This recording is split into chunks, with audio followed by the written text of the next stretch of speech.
out partying and going to concerts and all that instead of doing the podcast with me? What happened? Yeah, I met some fraternity guys down the street, and they've been inviting me. So I'm reliving my days, dude. I'm going back to college. Turn up your volume. Because you're about to listen to The Sick Podcast. With Draft Vogel. With the first pick in the 2021 NFL Draft. The first pick in the 2022 NFL Draft. With the first pick in the 2023 NFL Draft. The sickest NFL Draft show. It's gonna be sick. All right, gentlemen, welcome into the Sick Podcast with Draft Vogel and John Vogel. Justen Gamble on the end, Mark Jarvis in the middle today. The usual three back at it. Couple-week hiatus. Had a lovely trip to Bulgaria. I could say that now because, Gam, you mentioned that actually at the end of the last podcast. We had to cut it out because I doxed you, yeah. Yeah, that would have been bad. That would have been – we're supposed to talk about that. But anyways. No one even knows where Bulgaria is. I couldn't find it on a map if you give me 3 hours. So. Capital Sofia. What did you say? There we go. See, Capital Sofia, right next to Romania. I was in Plovdiv, okay? I wasn't anywhere near Sofia. I was in Plovdiv. Bigger city. Roman ruins. It was cool.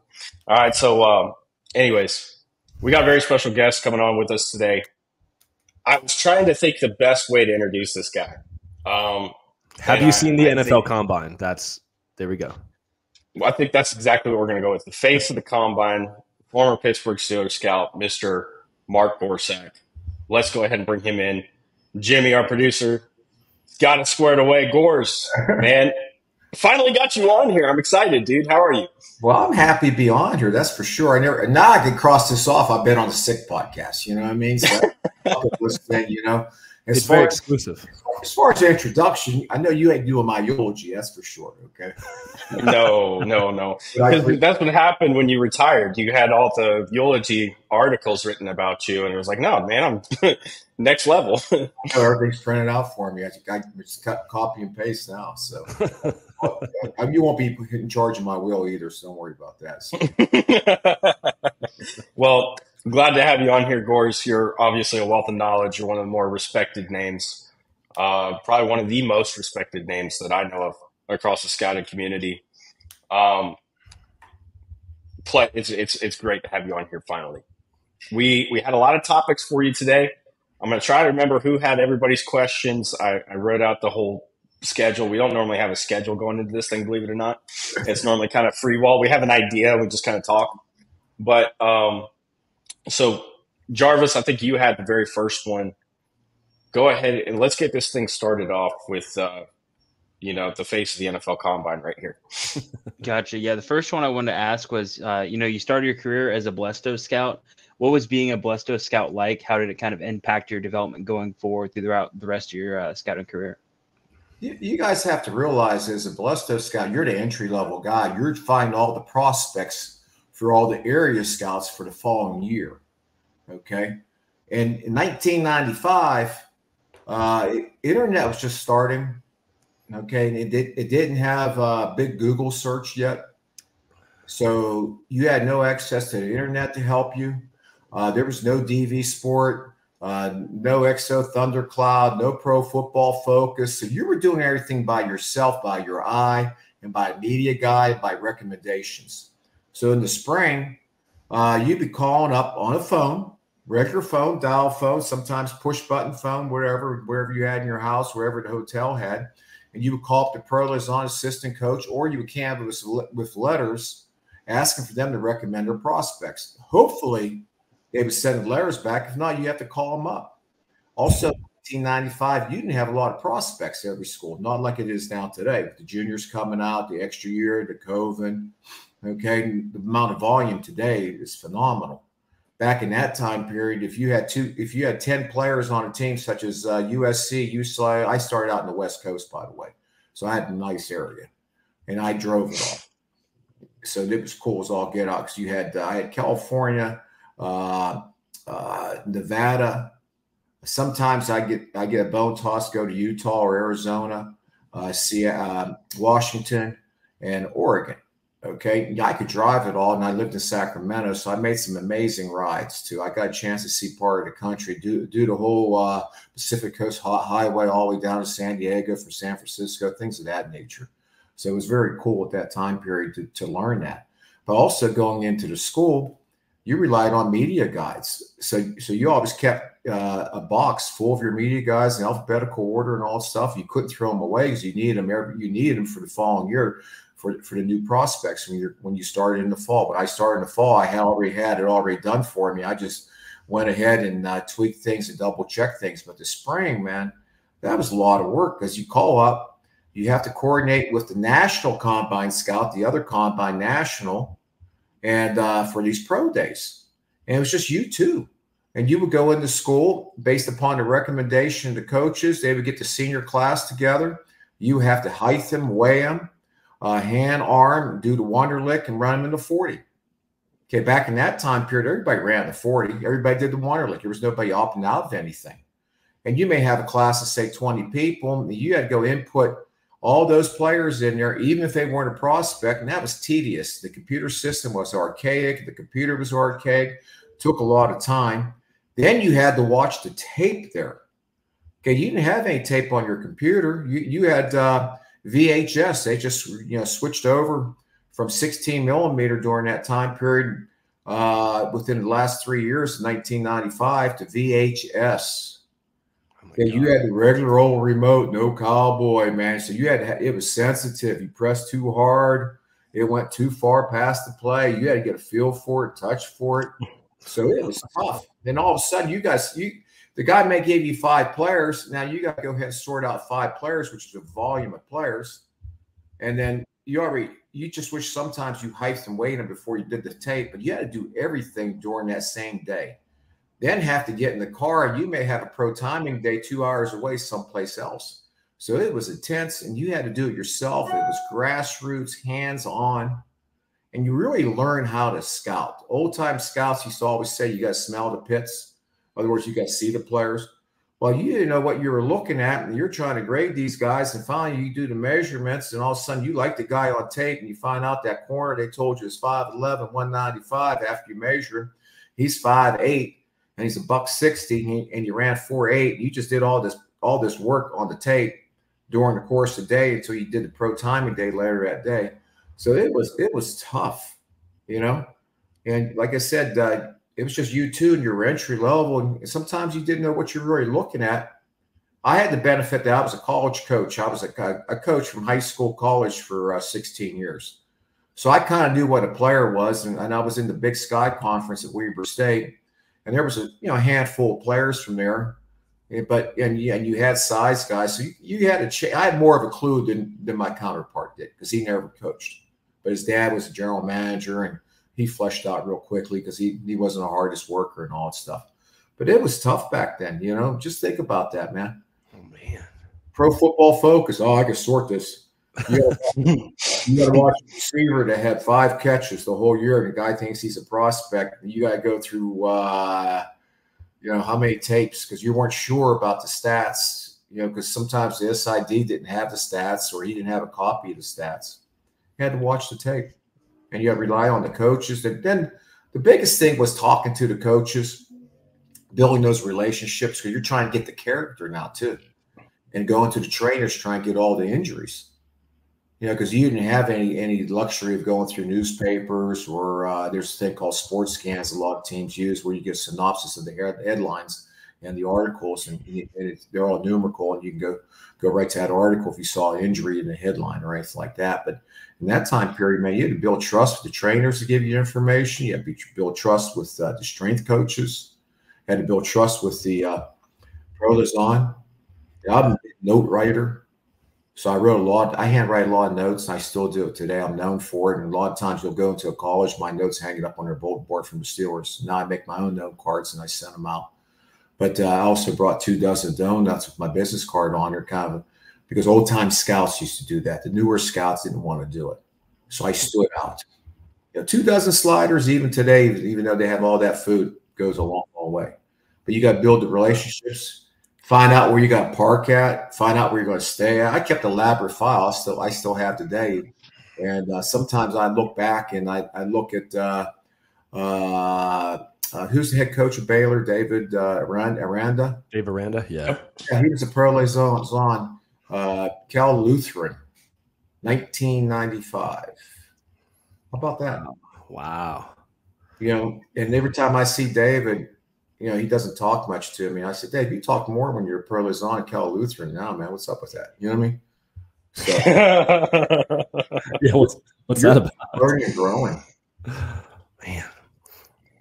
And that's crazy that when you go to places, the Blesto Scouts, like I've been to a lot of events and the combine and everything, and I've had people say like, I know him, he's just a Blesto Scout. And I'm like, those guys get everything going. Like they start the process and like they're important. Everyone bitches at you. Yeah. You put this guy on the list? Oh, God, he stinks. You didn't put this guy on the list? You're never right and you're never wrong. You know what I mean? You can't please everybody. So your best thing is the guy has size, height, weight, speed. You slap a bad free agent grade on him, just to make people aware of him. And they still bitch about it. Yeah. It's difficult. And what's the process like how many names are you expected to, I guess, put on your list or, hand into the next guy up the ladder? Everybody at that school, okay, like in my area, when they got my Blesto list, they get a senior rating chart that has everybody on there. It has a draftable grade or a free agent grade or an athletic grade and reject grades. Okay, so they have the entire list. So when they go into school, if they do see someone jump out on tape as a senior, because you did this on junior tape, they at least have measurables to give them a clue that, okay, he has size, height, weight, speed for it. Okay. But and then you had to go ahead and put the character in there. Character was so important for them because it gave them the clue to what questions to ask. And sometimes you get the general, he's a good character. He's real smart, and just generalities and all that stuff. The more you can dig, the better character. They liked you. The older people liked you as the Blesto guy because you got good character. They weren't worried about your grades. They're just worried about, did you get good quality information about injuries and character, and you identify the guys for me to look at. Those were the three important things, and building relationships where they trust you to talk to you. I got you. So the grades, would you say, are not overly important? Like at the end of the day, it's just kind of like a starting point. Yeah, it's a starting point, and you're like a some entry level guy, man. What the heck do I know? Yeah, right. I mean, I've gotten Blesto grades of the list every year for like the past 7 years, and I'm always looking at the grades, and I'm like, that's crazy. Like that's what this guy had, and then because I've watched him for a year or two, and I'm like, that's insane. So it just feels like they're all over the place. But yeah, better black market stuff because if you stay in the system, you get learned. They trained you better now. Back then, man, they just threw you out there. Man. Old Jack Butler, head of Blesto, want to know is, did you turn your stuff in? Good. If you called him up every once in a while, he would go, "What? What do you want?" Hey, I'm just late now. I'm alive. Good. Get back out there. Or if you had a problem, trying to cover a school or anything like that, he goes, "That's your problem. Figure it out." But you know what, though? It was cool, though, because it taught you how to be creative. It taught you how to think on your feet. Yeah. And that's what life's all about. It made you a better person later on down the road because you went through this experience. Yeah, I like that. Now we just get on and tweet about it and bitch to our roommates and stuff. But yeah, that's cool. It's interesting to hear. But you got to remember, man. Everything was VHS tape. Yeah. You're talking about the remote you had on that used to have on on your recorder, or it went to CDs. Same thing. No Cowboys. And so, like, if you were like I was the young guy, so they made me run the remote because they were afraid of it. Okay, always afraid of technology, except for me. I embrace technology. It's okay to grow old. You don't have to be old. That's my philosophy. I love technology, so I had to run it. So I got the touch, It was cool too, because if I wanted to run it back, I ran it back. If they wanted to run it back, you politely run it back. But if I run it, and I didn't have to ask, they run it back. I just did. And sometimes they go, "Well, you run it back again." Well, I'm grading everybody, and you're just grading one or two guys. There used to be an old scout. He was a national scout for Washington team, and long time ago, he's passed away, George Sames. George Sames used to only have to watch one or two guys. So in the fall, when you're rechecking your spring work, you're watching all the guys you graded and anybody else that maybe have some significant stats. And if he had the clicker, that's what everybody used to call the remote, the clicker. If he had it in his hand, he would go so fast and be like, George, man, slow down, man. What? Because I'm watching five guys and you're only watching one. And he didn't understand that, but he was that guy. He wanted to finish and get out real quick. Yeah. He screwed you up. So I always made sure I was there first in the morning with my 2 dozen donuts. There's always some poor deprived GA there. Okay. Looking for some sugar. He's been either been there all night sleeping in the office, or he got there at 5 o'clock in the morning because he screwed something up and he had to get the coffee ready for the coaches at 6 o'clock, double packed, of course. You know what I mean? Right. And then by the time my scouts would show up at 7:30, 8 o'clock, now they designate time, screw it all. I was always an early morning guy. I would have at least one tape done. And if someone would bitch to me and go, hey, I don't watch that tape. I said, well, obviously, I'm one tape ahead of everybody. When we get done, when I get done, you can go ahead and watch that last tape, right? What's the difference, right? You didn't pay attention to special teams or special teams rules back in that time period because you didn't have time. Here's the other thing. 1995, 1996, 1997, when I was a Blesto guy, if you had 10 players at a school, 2-day visit. Offense one day, defense the second day. It was legal to do.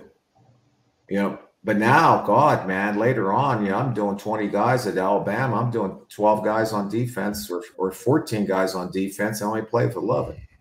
Just think how the times have changed. Yeah. On the players and the rule of thumb. 10 guys. You spent 2 days at USC or UCLA.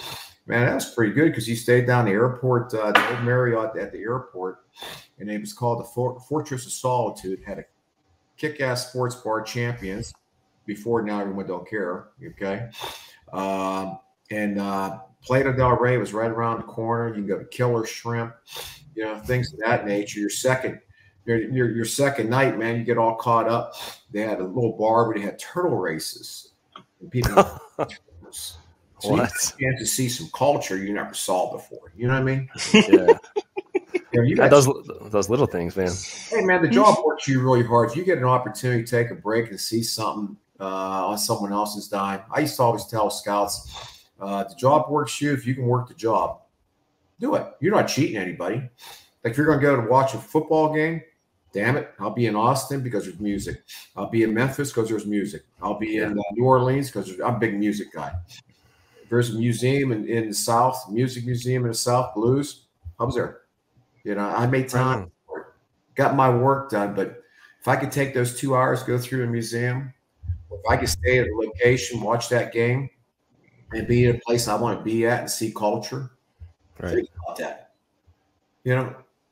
It's like a reset, right? It's like hey, sometimes you got to separate yourself from it, being into it through that schedule.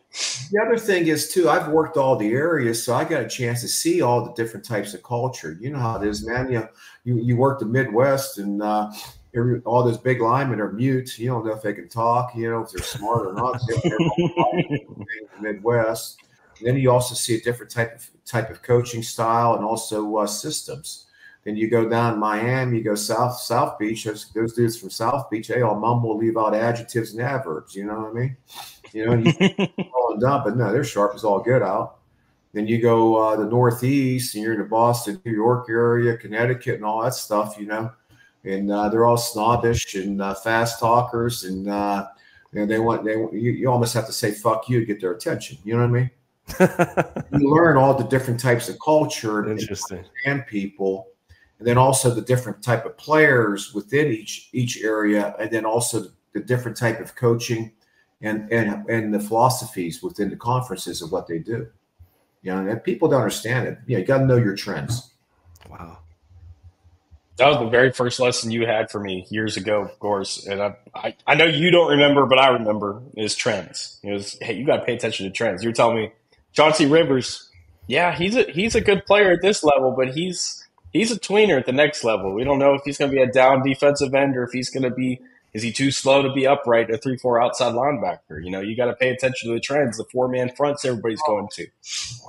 You know how it is, man. We were at the Senior Bowl Scout School, and a couple of these former players, they wrote some reports, and they said, yeah, this guy, he could play, and he could play all 4 downs. I'm like going, hey, man. Guy looks like he can't make change out of his pockets. His arms are so short. Like if it was a quarter, you can reach it. If it's a dime or a nickel, he ain't gonna be able to get out of his pocket. You know what I mean? Arms. He's 6'2", 317. Yeah, he got a great motor. I said, where's he line up at nickel? Where's he going to play at nickel? I said, is he going to be able to push that puck and get his arms up and alter the passer who gets it off in 2.5 seconds? Where you got to make him move off his mark, left or right, up or back, so TJ Watt can eat. Can he do that? Is he Cam Hayward? Is he Chris Jones? This is a 2-down dude, man. And then someone threw up, well, I think he's Aaron Donald. It's like, whoa, wait. Aaron Donald's a little lighter than that, buddy. Dude, Oh, man. And he was special in college too, but you had to find out where you want to play him at in the right system too, and use his strengths. But knowing this dude, Aaron Donald, golly, man, Aaron Donald was all world as a junior and as a senior. Yeah, he might have been all universe. It's like, come on now, man. But that's always, that's a compare Aaron Donald. Oh God, Yeah, that comp gets thrown around everywhere. What the hell is that about? Maybe the greatest player of all time at that position. You got a 6'2". You got short. Aaron had long arms too, by the way. Yeah, and he knew how to use them. And you got short arms, and you're 6'2", and everybody's looking for Aaron Donald. It's kind of like Wes Welker. All of a sudden, he's Wes Welker. It's wait a minute now. Wes Welker was a free agent now, remember? Okay. Yeah. It's funny because this goes straight into Jarvis. We had this discussion about different biases, and he talked about elimination bias. This is 5-6 months ago. Yeah. And elimination bias being, instead of looking at the guy that hit, look at the guys that missed. Why did they miss, right? And so how many defensive linemen do we grade I think for 2025 right now, I've got like 20 of them that are 6 foot, 300, 290. That's normal. It's at several levels of college football, right? That you got a guy that's that size, but there's only one Aaron Donald. Yeah. And that's why those guys would be free agents. And if they start swinging back and starting to run the ball again, which a trend is starting to swing that way somewhat, then there's a market for him. But you can't have a lot of them on your team. That's a good point. You can have one because when you have to get heavy and you need that short, spotty dude, man, to clog up the middle, But then we're becoming positionless in football. How many times San Fran's in a pro, all of a sudden they morph out into spread. Right. We had that discussion too. We had a guy who was ex-running back, and he had running back arrogance, and he's still bitter that he wasn't a first pick and not in the Hall of Fame and all that stuff. And they should get paid. I said, the ones that can line up at slot, the ones that can block, the ones that can run. Okay, those are the guys who are getting paid. The Christian McCaffreys, Deebo Samuels. What are they? Are they running backs or are they wide receivers? Or are they running receivers? Positionless.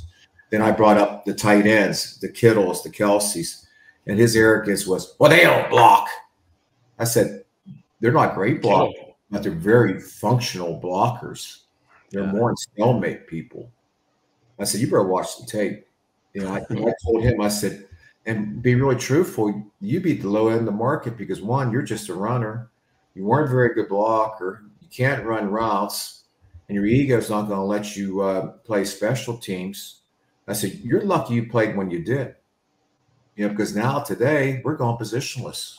We need people who can do a lot of things, particularly on defense also. A 9-on-7 linebacker, shit, he's a liability. He can't cover. Then you got the guy who's just a lateral guy. He can't cover, but he can make lateral tackles and chase. But, he's a positive yardage linebacker, meaning that when it's 1st and 10, he makes 10 tackles and they're all downfield. Next thing you know, it's 2nd and 8, 2nd and 3. Next thing you know, it's 1st and 10 again. I need the guy to play downhill, play laterally, and cover. Ryan Shazier did that for us. Okay, James Ferrier, when we had him, he did that. Fred Warner from San Fran does that. Now the Steelers signed Patrick McQueen. He's that guy. That's probably the biggest signing they had, because he's going to shore up that middle. Everyone talks about, this guy had 10 tackles. Yeah, all downfield. How much somebody could play in? You just stop them. So we get off the field. But people don't look at football that way. Sometimes they get caught up into the stats. Or sometimes they look at Pro Football Focus, and some of the young men and ladies that grade that stuff, they don't have a lot of experience, and they downgrade guys. Neelan Marshall, Western Michigan this year. Did I get his name backwards? Is it Neelan Marshall or Marshall Neelan? Marshawn Neelan. Yep. Yeah. Well, he had a bad Pro Football Focus grade. He didn't have a lot of stats. Man, was he heavy-handed, disruptive. People on the other side ate because of him. Yeah. You know what I mean? And people don't realize that. Joey Porter, man, he was so disruptive when he played for the Steelers that, I can't think of the other end that we had. And I'm not talking about James Harrison, golly, from Oklahoma State. He was like our 3rd highest sack leader in the Steelers, and he feasted because of Joey Porter flushing things to him. So you gotta look at the tape. Was it Woodley? No, not Lamar. Lamar came later. Oh, okay. It was before you gotta look at the tape, man. And Pro Football Folks is great for sorting things, but overall grading, I don't buy all that stuff because sometimes they downgrade a dude and they don't know football, and they're downgrading a DB because he was closest to the receiver. They don't realize the corner busted and he was trying to save the play. We had a whole episode on here about Pro Football Focus and what we should take away from them, what we shouldn't. Me and Mark went at it for a while. But ability to sort is the biggest thing, man. I like that. Yeah. So this has been great to get into Blesto and then even into trends a little bit, but I need to move on with this script a little bit because we got I have 20 questions I could just roll off into if you want, John. We could just make it 2 hours. Go ahead. So sometimes there's a public sentiment about a type of player, like, that guy's a Steeler, or that guy's a Patriot, like in the Bill Belichick era. How does a team come to have such a strong identity about the types of players that they bring in and develop? I think that's part of the team building of what's being passed down from the past. Okay, the 70 Steelers were badass, tough people. Okay, because the town at that time was tough, steel workers. Okay. The town was dirty, air pollution, all that stuff. They love football. And I think the players got permeated with the culture of the city itself. And then they passed that down from one to the other, to the other, to the other, okay? And I hate to say culture because that's a very loose term because everybody on this podcast right now, we're all different in culture, but we all fit within the team. And really the team is the culture. Because everyone's raised differently, okay? Your brother and sisters are different than you and vice versa. So, culture is a tough term to say we want to build this culture. I just think culture is the team. But that gets passed down once the culture gets set in. And how's that set in? I don't know, man. What's the magic formula? The 70 Steelers kept passing that down. And now when Mike Tomlin first became head coach, he had a very good team, great defense. He ran it into the ground, and they were dog-ass tired by the time we hit the playoffs. We lost to Jacksonville. Mike learned a lesson because the team leaders started talking to him and said, we don't need to be beaten down like this. We're veterans. We know how to practice. We know, but we need rest also. And the Hines Ward, the Casey Hamptons, the James Ferriers have been in the system. Pass that down to Mike. Now, Mike's at that stage where he has to pass that down to a new coaching staff this year, and there's a lot of turnover, okay, in players. So now he has to be that bridge. Cam Haywood has to be that bridge because that was passed down to him. So a lot of things get passed down. And Pittsburgh has changed yet because we're a medical technological town now, but we still have the blue-collar mentality yet and the love of football. Okay, so that still exists within the culture of the city and the people because it gets passed down.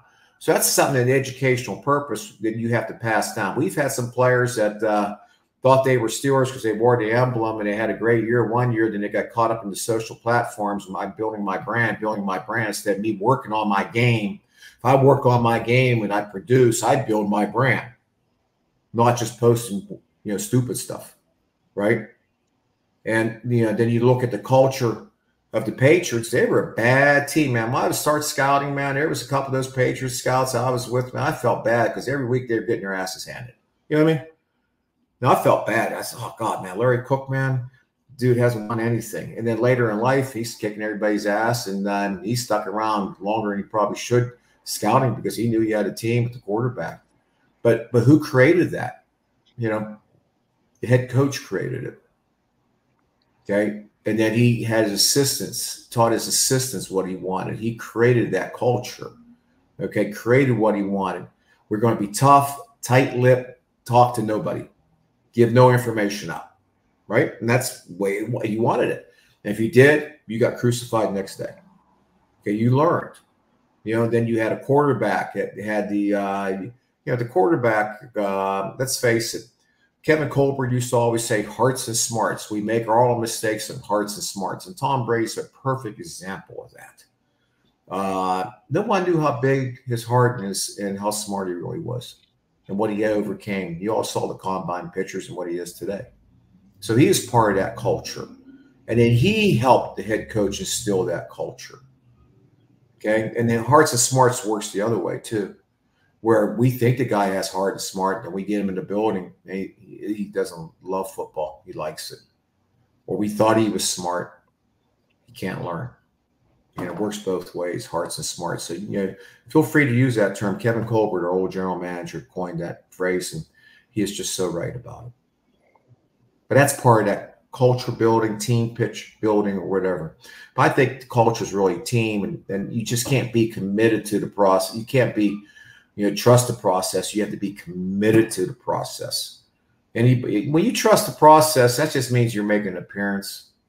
You know what I mean? It's like, I'm doing a personal appearance at movie opening. I'm walking through, I'm the star. I ain't doing nothing else. You know what I mean? But you want to be an active participant in it. You arrive when you're participating in it. So instead of having an appearance, you better have an arrival. Okay? And that's part of being committed. Okay? Not just showing up, making an appearance. It's about being active in it. Does that make sense to you, man? Absolutely. Damn, your mic cut off again. Just let you know. You guys ready? You guys ready to run through a wall now? It seems like everything from the old Steeler way is like that, where you're ready to run through a wall. Go ahead, Jarvis. I've got a little bit of an offbeat question, which is you mentioned you mentioned with Pittsburgh being the type of town it was that kind of bled into the culture of the team. Do you think there are some towns where you just can't really build a certain type of football team like that just because of the way the town is? Yep, my opinion. Atlanta. How many people are really indigenous to Atlanta? When you start looking at travel, New York, if the Giants, Jets playing or Steelers play in Atlanta, who dominates the crowd? We thought it was a home game last year when we played the Falcons. It's interesting. This year. Okay. Chargers. I was going to say the Chargers never have. There's so many transients living in the area that what they do is even now like all those Steelers when Steel Mill was closed, and they moved all the Pittsburgh people moved places and all that stuff, and now they're old and dirt and all that stuff and dying. But you know what? All their kids and grandkids are Steelers. You know what I mean? Miami's is such. Miami's dominated by New Yorkers. Okay, so it's tough to build that culture and get the fan base believing unless you always have a perennial winner. And you start looking at those teams, they don't have perennial winners. They've had moments and runs, but nothing sustainability. That's interesting. In my opinion, I could be wrong. I don't know, but I just see that. Like I just think like Chicago, that town supports the Bears. You ain't gonna dominate that. You know what I mean? Yeah. You ain't going to Detroit with the Lions, Green Bay. Yeah, you ain't gonna dominate those towns. Yeah, but it's you start looking at it, why is it? Well, they're the warm weather teams that everyone moved to when they lost their jobs where they were at, and then most of those people were in cold weather teams and all that stuff, right? Interesting. Football did originate in the North too. You know, if you go into the deep levels of very early American football, it was Ohio mainly based. Started to spread into Pennsylvania, New York, and out those ways. So that does make sense where the sport has almost grown with the retirees moving, down south as they retire from their jobs. You'd be amazed how many people I meet and they say, I'm a Steeler fan. They're young. I said, how did you become a Steeler fan? Oh, my dad. Oh, my dad. You know what I mean? Yeah.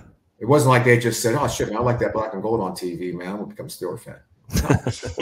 No, man, they got forced to swallow the Kool-Aid like I did. You know what I mean? I grew up the norm, 27 miles down Monongahela River from Pittsburgh. So, for me to join the Pittsburgh Steelers, man, I already swallowed the Kool-Aid as a kid and then to work for them.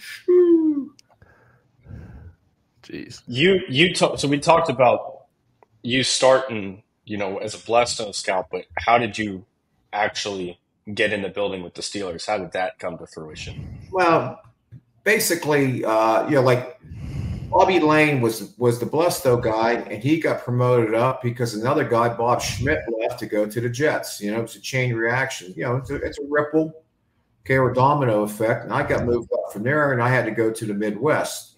And so now I had to learn a whole new area.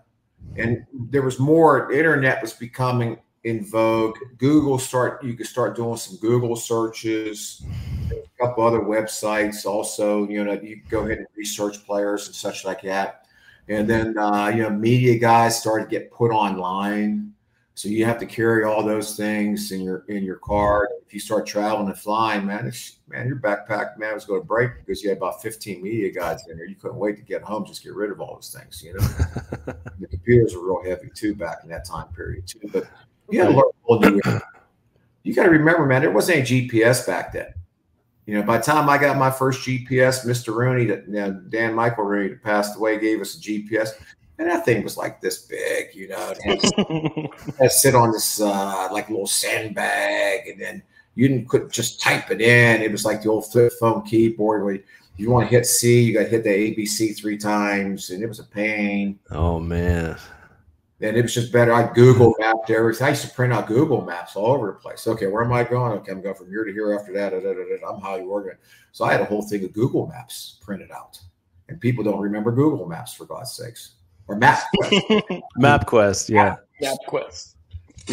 And so that's how I was navigating everything. And then when Mr. Rooney gave us for a Christmas gift, so Mr. Rooney, man, that's pretty cool, man. Thanks, man. But I needed this about 10 years ago. I don't need it now. Know my way around now.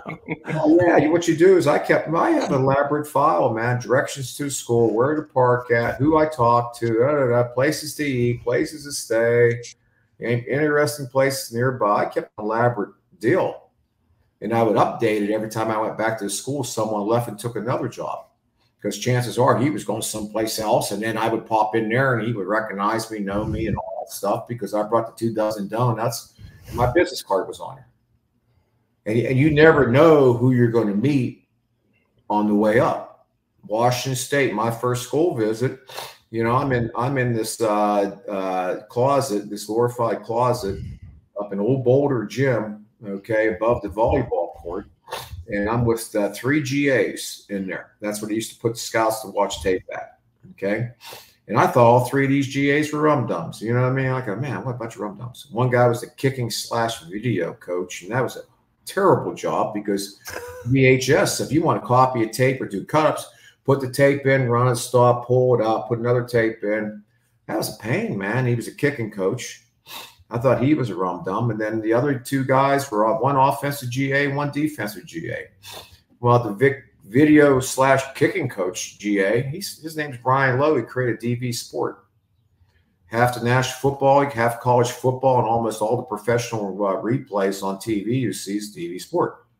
Multi-millionaire. Wow. It was down the street in Pittsburgh. Okay, they're based out of here. Okay, and the offensive GA's James Franklin. Oh, wow. Next time I saw James was Idaho State. He has the same number he had at Idaho State, by the way, same cell phone number. Okay. Sounds right. The other guy's Kevin Sumlin. Now he's a guy who screwed more things up, but you know he's a rich screw up. You know what I mean? Yeah, right. he's had a lot of success too. Had some failures too, and that's why he's USFL. He's a Maryland tight end coach now. Yep. Oh wow. Yeah, 3-time head coach. Johnny Manziel. Mm-hmm. University before that, he's coached all the teams, man. Yeah, yes. He's had some great experiences.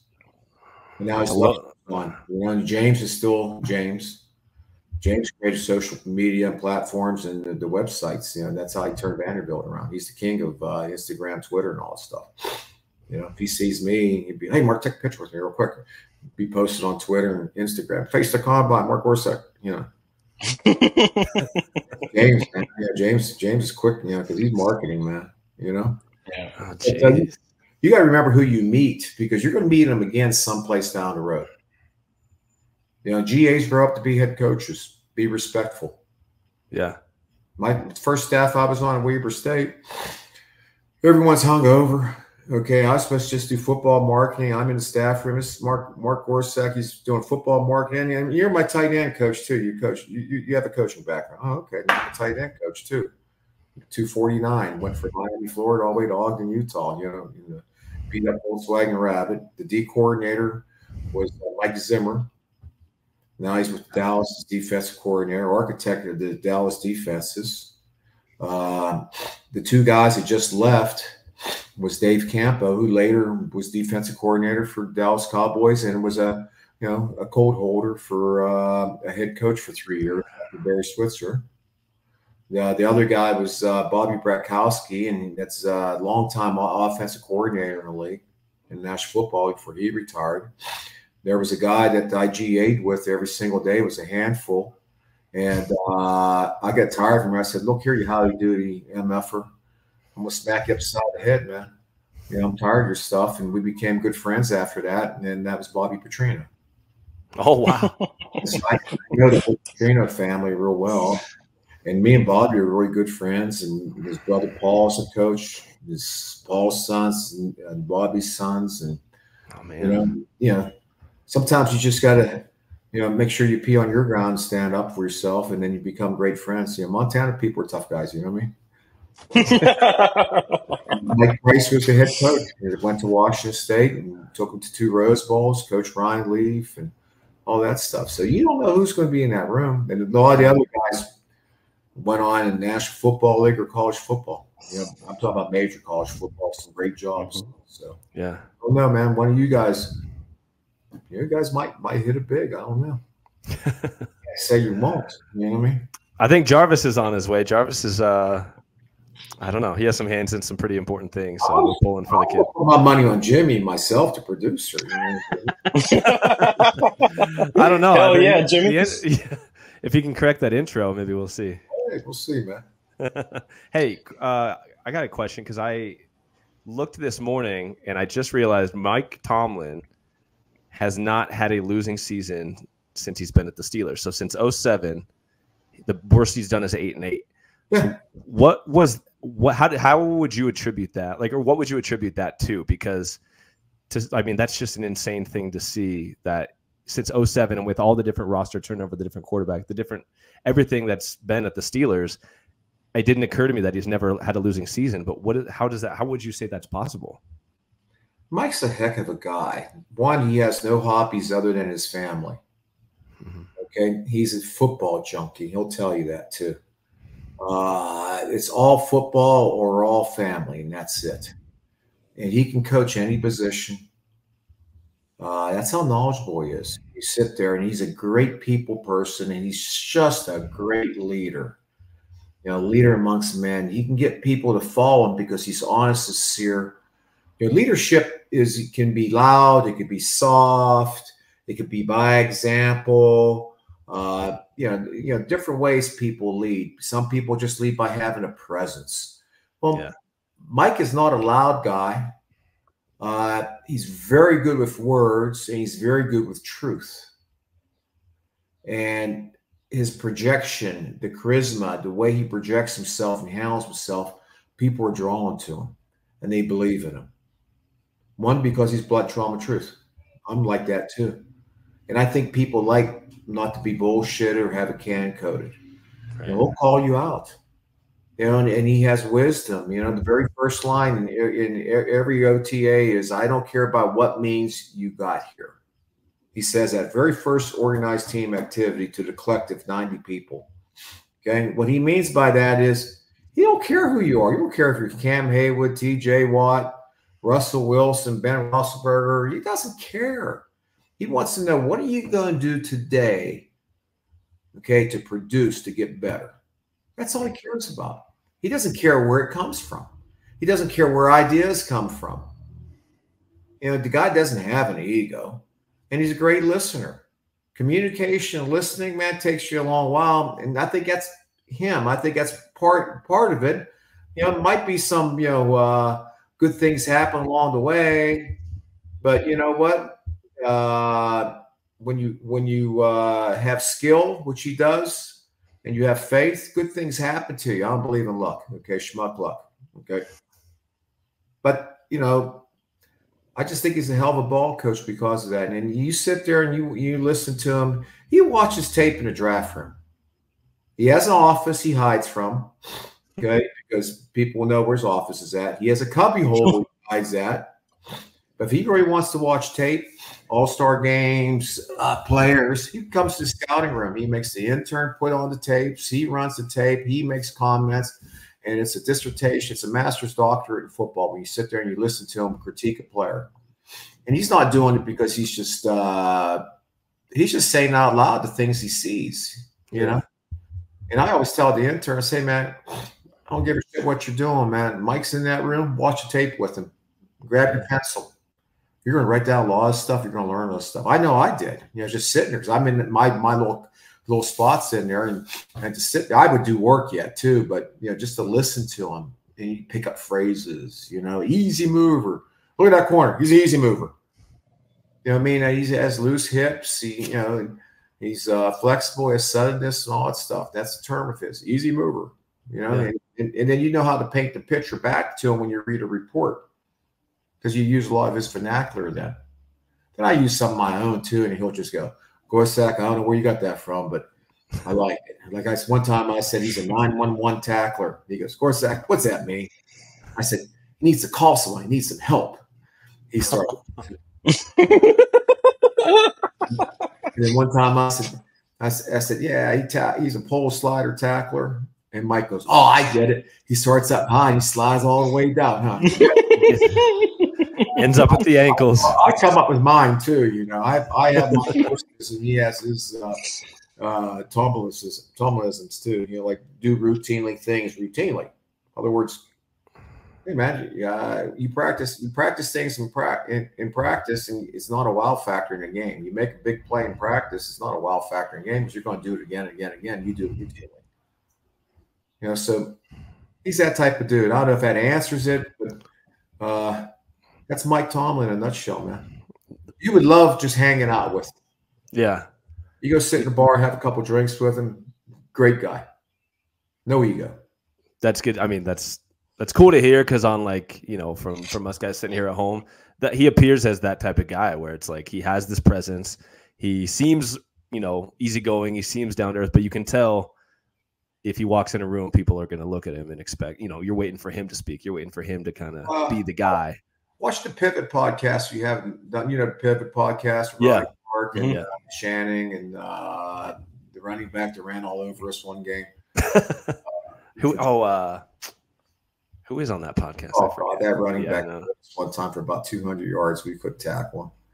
But it's a great podcast. Ryan Clark does a great job. Okay. Yeah.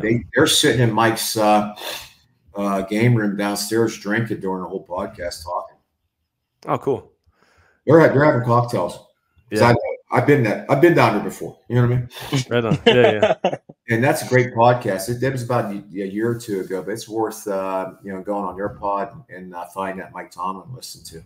It'll give you a good background, whether you're watching on YouTube, wherever they have it posted and all that stuff also, or just listen to it. But they're drinking it in his game room. They're talking life and ball, man. That's why I like to talk the most, life and football. You know what I mean?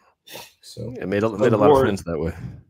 Gors, when I launched this thing, I wanted to launch this podcast basically in the spirit of CO Mercado, which was to take this knowledge that we picked up, collect those different, what's the words I'm looking for?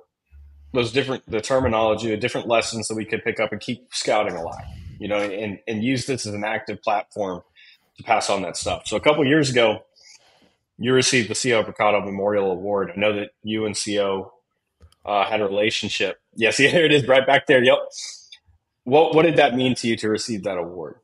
I teared up when Neil Stratton called me from inside the league and told me I was getting the award, because CO was a great mentor. Two people mentored me. One was John Fitzpatrick, that passed away. It looked like he Sesame Sam, cowboy hat, buckle boots, who scouted for the Vikings. Dear friend of mine, he passed away. And CO. And CO and him were real good friends too.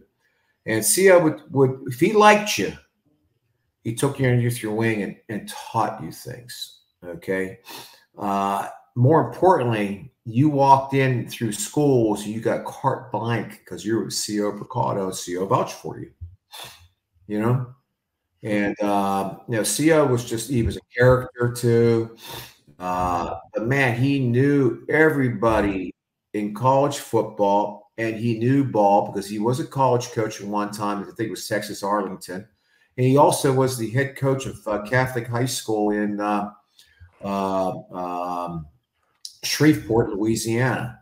Small school, and they won the state championship. It's like the Hoosiers, the movie Hoosiers, but it was football. And they actually played against Terry Bradshaw's school. But the reason why I know, because I spoke at his funeral at the gravesite. His daughter Becky asked me, and it was me. It was the team captain of that high school team, me, and then the priest said, I can't follow me, and then he just said, let's bury him. Okay, but anyway, the story I told at the CO Mercado Awards, and I also told this at the burial, was I went to Kansas, okay, and I didn't. It's the first time I went to Kansas, okay. I saw CO, the old Holiday Inn, and CO, man, where should I park at? Where's the football offices at? He goes, he gives me the basketball facility, okay, tells me where it's at. He told me, you be there at 6 a.m. with 2 dozen donuts. Okay. So I showed up at 5:45. He told me where to park my car at, and there was these little steps going down into the basement level. And there's CO there. He has 2 dozen donuts. First thing he says to me is, "You're late, boy." It's 5:45. He told me 6. Hey, CO, sorry about that. I'll come earlier next time. You got donuts? Good. So next thing you know, you see the lights coming on down the hallway, one by one, until they hit us. Old janitor. And he unlocks the door. He goes, "Good morning, CO." And he goes, "Who you got next to you? You got a stray there." He goes, "Yeah, his name's Mark Gorscak or something like that. He's a great guy. You take care of him." And so we walk through the door, and the CO turns around. He goes, "Now you give your donuts to the janitor." I said, "I thought these were for the coaches." He goes, "Mine's for the coaches. Yours for the janitor."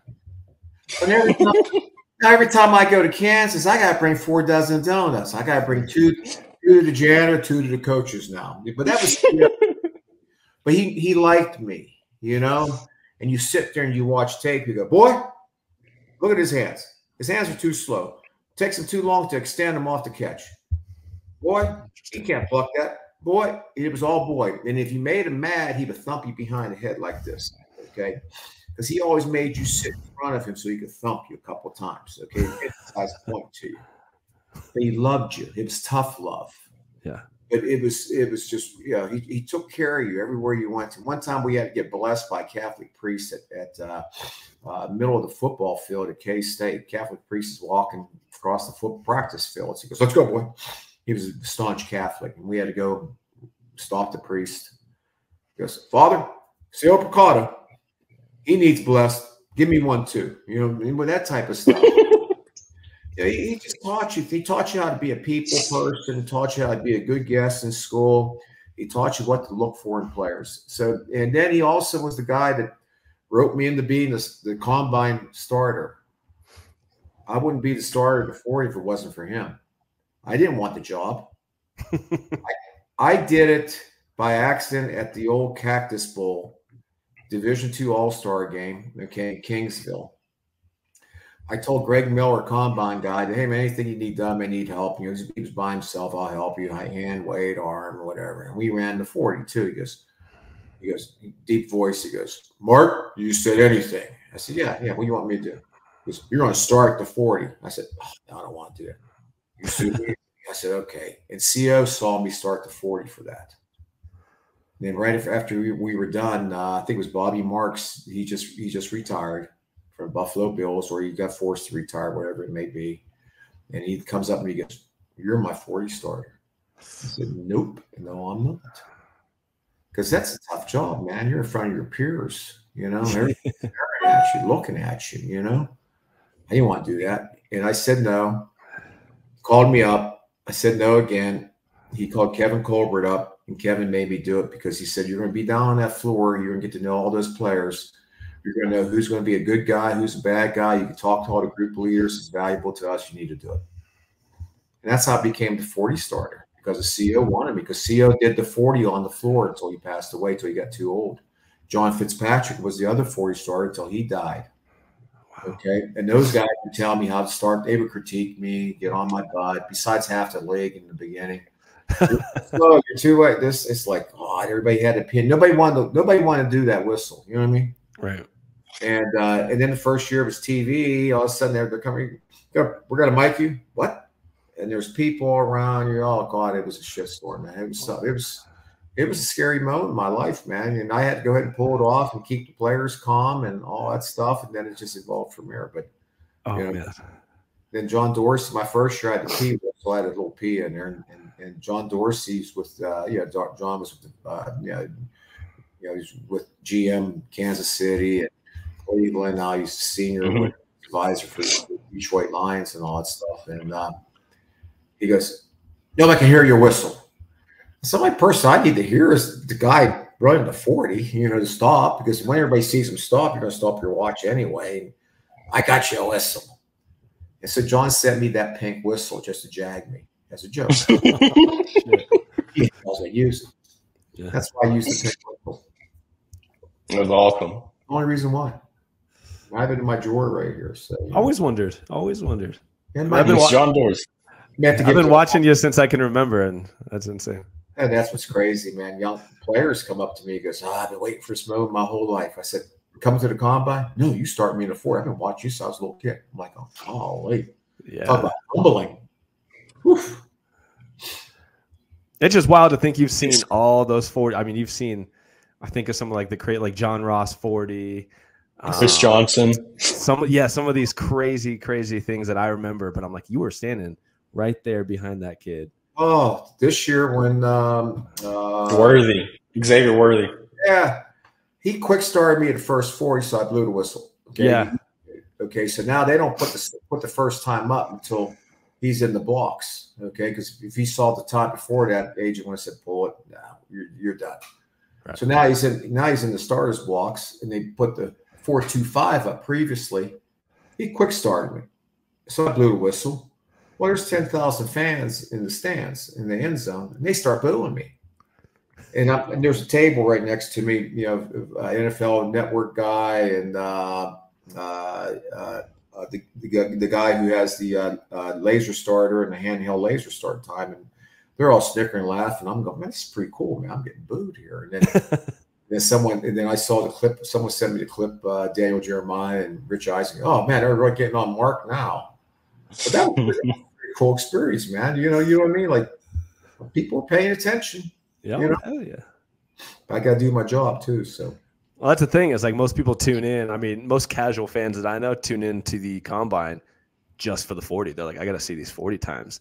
So then they know you. And I told someone we were going to have you on the podcast, and they go, the 40 time guy, and I'm like, well, he was a Steeler scout for like ever. And they're like, what? I'm like, yeah, dude. Like, how do you not know that? But you're the face of the combine, man. I was getting texts from people because they didn't realize I was going to do the 40 this year, and I can get texts going, man. I didn't think it was you. It sounded like your voice. It was your stance because I had that particular stance the way I yeah, that. And then they said your name. It was like, oh man, I'm so glad you're back. I was like, you just don't realize the impact you can make on people. And it's just one of those things. A mushroom, like I said, it's very humbling. Very, very humbling. So. Yeah. Well, congratulations, Gors. You have surpassed our longest episode ever. Oh, great. No, we can keep going. It's all day. So that means I brought my original book out, and I just want to let you know that, running back was Kareem Abdul-Jabbar in 1995. He had a pretty long career. He was at UCLA. My highest rated player was Keyshawn Johnson. Ooh, first overall pick. Yep. Okay. Hold on. Jonathan Ogden was my second highest rated player, Hall of Famer. Hold on. Where's safeties at? Golly. Oh, God. Where the hell is? Oh, okay. Safeties. Guy I gave a seventh round grade to, Lawyer Malloy. Ooh. Ooh. And why was that? Why was that at the time? Well, that's my first year, man. I didn't realize it was that good. Did you? No, I don't. I was like 6 or 7. I don't even know how old I was. I was booing from my crib. Hey, man, you didn't make a comparison to Aaron Donald. Come on, man. And one of your favorite ones to tell, because I've heard you say it a million times, is what did you get Tom Brady again? I get him free agent grade like 31 other teams and everybody else. Exactly. Now, I want to see their report because I got my report. I would love to read it. Oh man, that's real short, man. He's a free agent. He didn't play that much. He had that career game in the Rose Bowl, and that's why he was a sixth rounder. And the rest is hearts and smarts, man. Didn't know how big that heart and how smart he really was. Yeah. So could you make the argument maybe that Cardale Jones gets drafted in the 4th round because Tom Brady had a great Rose Bowl? Cardale Jones should have came out his junior year when they won the national championship. Yep. He elected to stay because he was hot. He had a short baseline, took him to the national championship. He only had like a 4-game baseline, but they were great games. And it was the perfect scenario for the first college playoff year. Beat Alabama and fourth seed won it all. It's kind of like isn't that what you want? Butler winning it all, but they didn't. Things like that. The underdog, and he was hot. Then he elected to stay in. He should have came out. Yeah. Probably would have been a 2nd, 3rd round grade, maybe a little higher, depending. But the rest is history. He didn't make it. So what are you going to do? Timing is everything. If you see that hot looking girl, you better ask her now. No, don't wait around. Well, Gors, we appreciate the time. We did leave some questions on the boards, maybe again. We'll have to see if you can swing the time between all of your millions and millions of projects. Gors Part 2, we'll make it for the sick podcast with Draft Vogel. The Gore sequel. Where's Jimmy's name, the producer, at? What's up with that, man? You know, Jimmy, this is the first podcast Jimmy's actually been our producer by himself. He's been in training for the last, month? Jimmy and Brad took the wheels off of Jimmy, man. Jimmy for salt. Fantastic. Awesome. Thank you so much for your time, man. No problem, man. The bill be coming. Don't worry. Thank you, Gordon. I got you. So we'll wrap it up there. Jimmy, go ahead and take us out of here. And that's a wrap. Hope you don't miss us too much until next time. Follow the Sick Podcast with Draft Vogel on YouTube, Instagram, Facebook, Google Play, and Apple Podcasts.